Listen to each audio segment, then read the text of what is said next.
Gentlemen, tonight we've got the opportunity to hear from a number of small group leaders from across the valley. These guys represent a number of different churches. Jason represents, I guess, what we call a mega church, right? That's right. Mark, you're at a satellite campus, a very large church, but that satellite is very different from the parent. You're in a very different neighborhood. You've got a very diversified group. In fact, you've recently started Hispanic services at your church. Herman, you're at a fairly new church and only been like 3 years since that church started. Yep.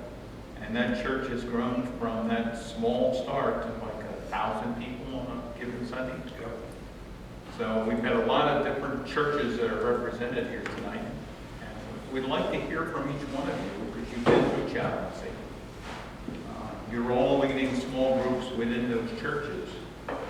How has the chaplaincy program equipped you to lead your small groups? And how are you employing that training on a weekly basis right now within your small groups? Hurry, why don't we start with you? That's a great question. You know, the men that I deal with addictions, you know, it's just, the Lord brought me out by the grace of God. I'm alive. It's ministering to men that have put, there's a lot of hurt in this world.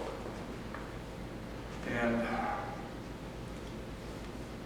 especially with guys that they've been hurt and they've taken a substance that they figure that it's going to give them some comfort, but in reality it's just killing them. And the ministry of presence is to listen to them and understand and to ask questions just to see where they're coming from. You know, a lot of times in my group is, I've been taught this through chaplaincy, ask questions, don't assume. Don't assume somebody's a Christian. Don't assume, because you're gonna witness to them different than a believer, right? And so finding out who these guys are, finding out what they believe in is real difficult, because I've got guys that, you know, they say they're Christians, but then you ask them certain questions and they don't understand. They don't understand a lot of things. So it's an approach where I have to, first of all, allow the Holy Spirit to guide me, to have discernment, okay? Because, you know, there's men there that have had, you know, horrible things happen to them, okay? And it's just a matter of me getting to know them, and we talk about this, Steve, too, sometimes. Sometimes in this type of setting, you almost have to go one-on-one. It's hard to do in a group, you know, because everybody's in a different place spiritually. Everybody does not want to be open. Everybody, you know, there's some things that they're holding on to. They're not, you know, not being honest. So it's a difficult ministry, but it's very fulfilling. And it's all I can think of right now. But the chaplaincy has allowed me to have discernment, allow the Holy Spirit to guide me, and, you know, to ask questions and to be there. And you know, one thing I've come to realize is that we do live in a fallen world. And that spiritual warfare is, again, you know, we can leave this building here tonight and something happens, the enemy's attacking us.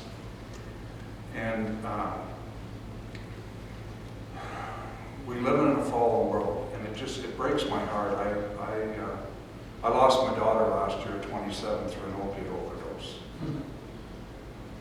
And I looked back at that and I said, Lord, it should have been me. It should have been me. I was that guy. I was that, you know. And, you know, we live in such a, thy kingdom come, thy will be done on earth as it is in heaven. God's kingdom come. So my heart's been, you know, with man. after church after 6 months, heroin addict, and says, I need to get honest. And that was one of your things that you were saying, is just having that accountability, being honest. Lay your heart out. Lay your heart out on the table that you need help, But our pride wants to get in front of it. So, anyways, it's been something where I like to talk, just open up my heart and let me know how you're doing. How can we help you as a table? How can I help you as a chaplain? Pray that the Holy Spirit grants you, honesty to open up and to soften that heart. So that's all I can come up with for now. All right, Mark. It's interesting what the Spirit has revealed to me in the last few minutes. And that is that when I fill in a children's ministry, that's a small group ministry too. I don't have a regular slot, but I see where needs are, and I volunteer a day or two in advance to help cover. And when I'm talking to 6, 7, 8-year-olds, that's small group ministry too, but the skills are very different. And it suddenly occurred to me that when I'm in the park today, I'm talking to 2 or 3 or 4 people at a time, and I'm trying to share God's love and His desire for them to help them get to a better place. That's small group ministry too. And I don't need to be leading a Bible study of men at Scottsdale Bible. It's got a small group ministry. And so I think what my time in prison has shown me, what my time on the street with homeless has shown me, is that you have to be sensitive to lead in the Spirit. When you lead, and I lead sometimes from the front, and I lead sometimes from the rear.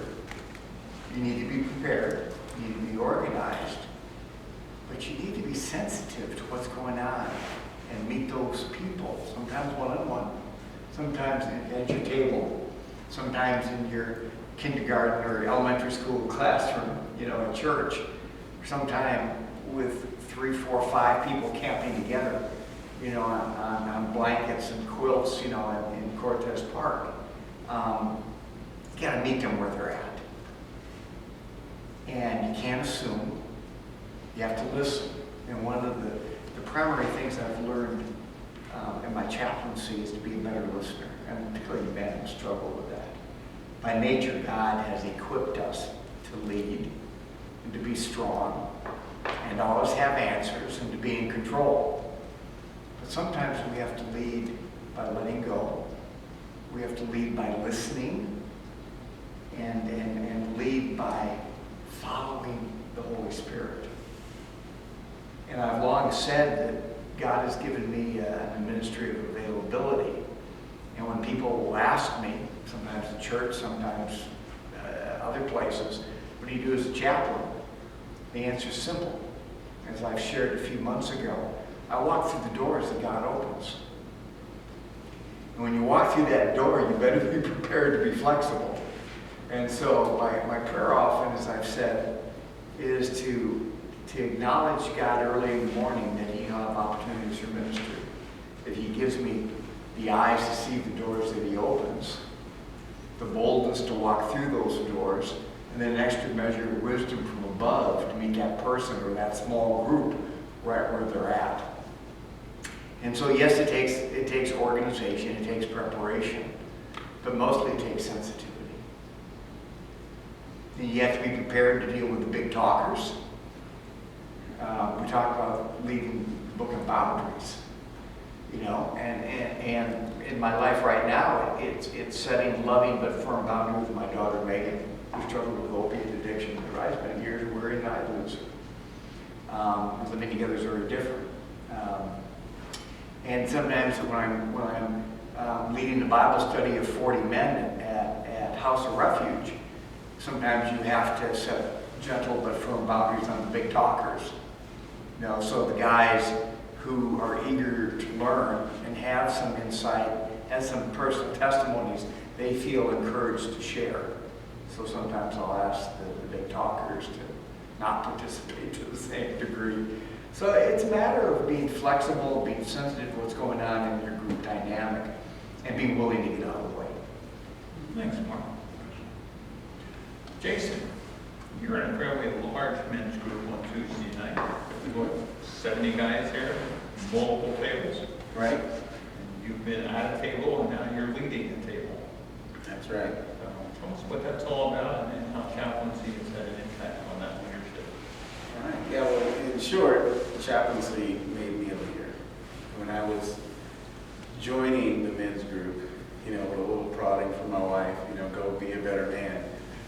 I went and I was a consumer. I just sat, listened, took everything in, never thought of myself as qualified to lead. I never thought of myself as a pastor, you know, so there's a whole lot of things that wasn't in my interest. I didn't think I was interested in any of it.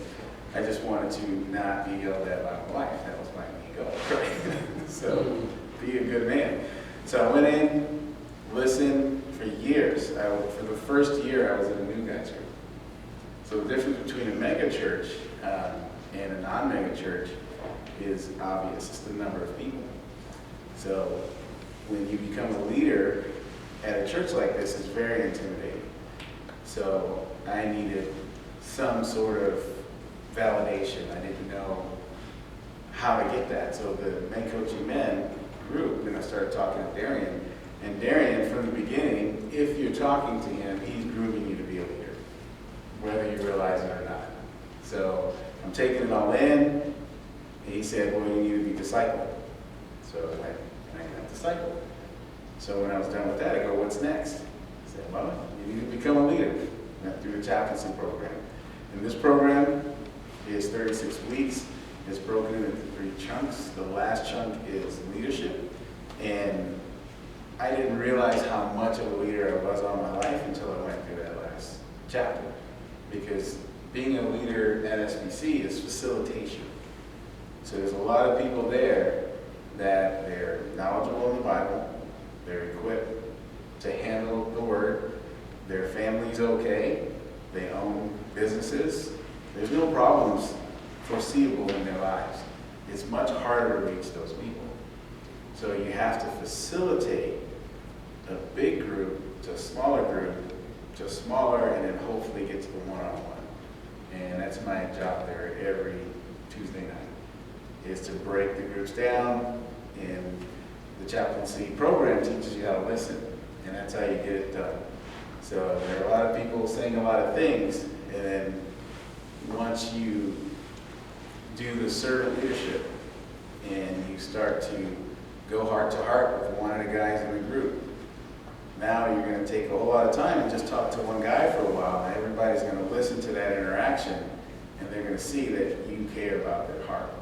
So in a church of thousands of people, the most powerful times of being a leader is when you go heart to heart with one guy in front of everyone else. And you can't do that without training, because in a church that's called Scottsdale Bible Church, well, they read the Bible 1,000 times. So to say a verse is not going to be any different. You have to have a heart. You have to understand how to care for this person. And one of the biggest things for me is I'm a father and I have 4 daughters. So whenever I have somebody with daughters, in school, out of school, that's my thing. So I'll start talking to them and immediately start praying for them. So I know if they have 4 daughters, that's weeks and weeks of prayer I can get out of the way without even saying hello. And so I stick to what I know. And I think that's one of the biggest things that Darian in this program will do, is show you what your gifts are and make you confident in, wow, what I do naturally is enough. And I think that confidence made me a better husband, a better father, just a better citizen in general, knowing that I'm enough.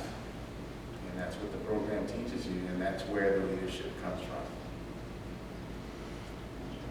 Bert, one more comment? Yeah, but one more thing too, as I was listening to you guys too, is just to understand that, you know, we're all here by the grace of God, you know, and when He convicted me of my sin and showed me my brokenness, that's allowed me to have compassion on other people, because I realize is that if you don't realize your own brokenness, how are you going to have compassion on anybody